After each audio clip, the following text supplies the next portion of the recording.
Close na. Bukas na lang umaga. Nandito kami sa bahay ni Saint Bernadette Subiro. Ito po sa Lourdes. Kailang close na. Nalate na kami ng dating. Napakasimple ng kanyang bahay.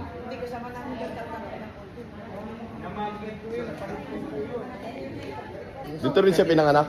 Yes. Dito rin sa lugar na ito 10 years pinanganak po si... siyang tumira dyan. 10 years tumira dito si Saint Bernadette. Yung sa Cardinal. Kasi nung